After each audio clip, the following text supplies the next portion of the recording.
What's up, YouTube? Welcome back to another episode of the 1% Better Podcast. I'm your host, Matthew Mazza.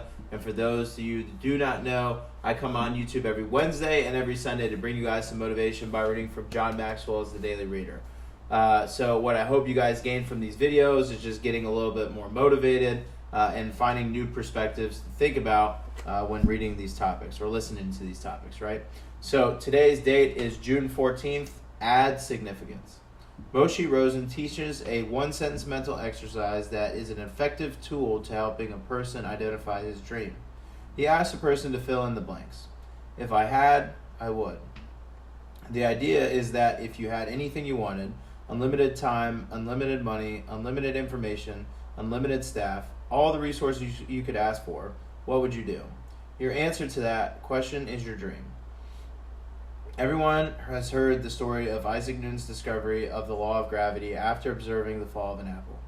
What few people know is that Edmund Halley, the astronomer who discovered Halley's comet, is almost single-handedly responsible for Newton's theories becoming known. Halley challenged Newton to think through his original notions. He corrected Newton's mathematical errors and prepared geometrical figures to support his work. Not only did he encourage Newton to write his great work, Mathematical Principles of Natural Philosophy, but he edited the work, supervised its publication, and financed its printing, even though Newton could easily afford the printing costs. Halley encouraged Newton to act on his dream, and it added immeasurable significance to Newton's life. Halley received little credit, but he must have gained great satisfaction in knowing he had inspired revolutionary ideas in the advancement of scientific thought. Developing the leaders around you. What would you do if there were no limits on your life? So when I really think about this read, it just thinks about like, what would you do, exactly what it said, right? What would you do if there was no limits on your life? Like if you had unlimited time, money, like what are the things that you would do, right? Like my dream in life is to be known as somebody who has helped many people, personally develop themselves into their 2.0 self. Right, becoming the most optimal version of themselves, living their best quality of life. And how I want to be known from doing that is through my coaching, right?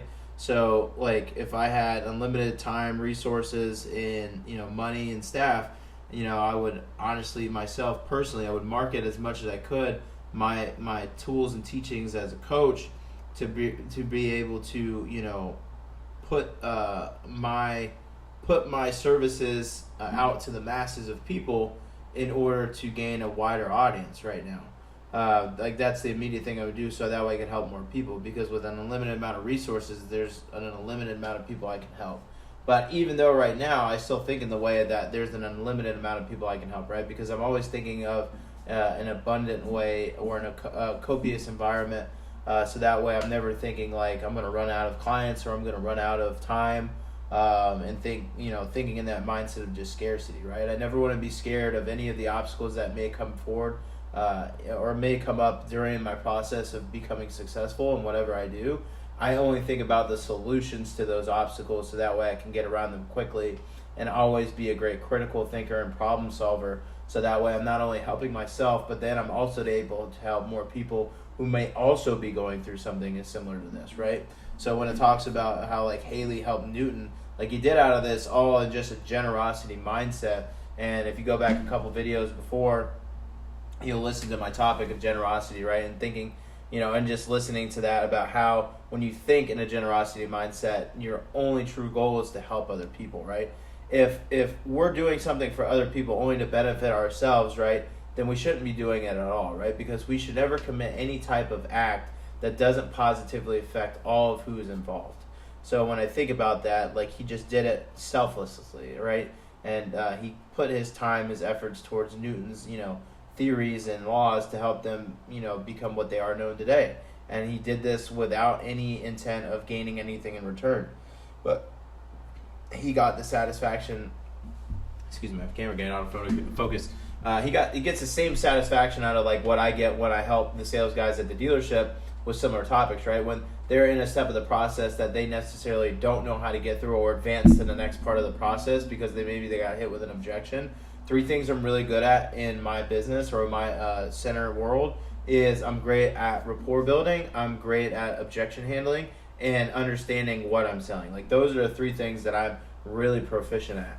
So like anytime I can pass the knowledge of like the things that I'm really great at onto somebody else and watch them use it to their advantage, it's not like I was right, and that's the satisfaction I'm looking for. The satisfaction I get out of that event or that, you know, teaching is that they used it to improve their quality of life. So I think this just goes back to show you like that we have to be willing to help other people, even if it means that we'll get nothing in return, monetarily or materialistically. Just understand that the satisfaction you truly should be looking for is the satisfaction of watching somebody else flourish and improve the quality of their life, because that is what we were put on this earth for. We were put on this earth to be servant leaders and to serve our communities and serve our people within those communities, so that way they're constantly growing and elevating themselves, right? Like I only want to be around A player. I consider myself to be an A player. So when I'm around other A players, my skills are heightened and they level up and they elevate even more, right? So, but that doesn't mean I don't want to be around the B and C players, because I want to be around those same people, but not in the same way I want to be around the A players, right? I want to be around B and C players to elevate their game, to turn them into A players, right? I constantly want to grow people. You know, it's always nice when you hire somebody or you work with somebody who's already better than you, because it takes less stress off of what you maybe have to do in your day-to-day, and understand that you got a team around you that can handle the situation, even if there's one missing link out of the puzzle at that point in time. But you still got to be able to develop the leaders around you, and that's what it's talking about. Haley developed the leader of Isaac Newton, right? To develop the leader of, theoretical thought or law of gravity, right? He taught him ways to get where he needed to be in order to have what we know as the law of gravity right now. And he did it without any intentions of getting anything in return other than the satisfaction of watching Isaac Newton grow. So the next time you guys think about, helping somebody else, and your only thought is like, what am I going to get in return? Really think about what you're doing at that point in time. You need to stop yourself, halt that thought and that expectation of getting something in return, and just understand that when you go forward to help somebody, do it with the intention to watch them improve the quality of their life. And if for whatever reason you get something in return, whether it's something in material or money, whatever it is, some type of exchange of value, just understand that that's a bonus. But the true return on investment you should be getting when going out to help other people grow and improve their game is the satisfaction of knowing that they are now going to have another tool in their toolbox, right, to improve the quality of their life. And that's the truest form of being a generous human being and a servant leader. So I appreciate you guys watching this video. I think it was clear cut and concise.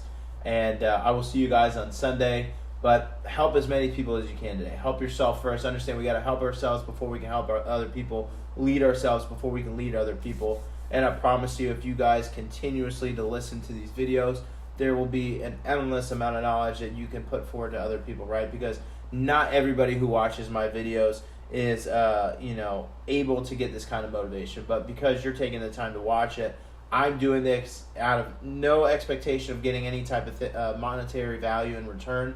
I am just asking you guys to pay it forward with whatever you take away from my videos, share it to somebody else, and help them grow as well. So I appreciate it. I'll see you guys on Sunday. Let's find some ways to get 1% better. And talk to you guys soon.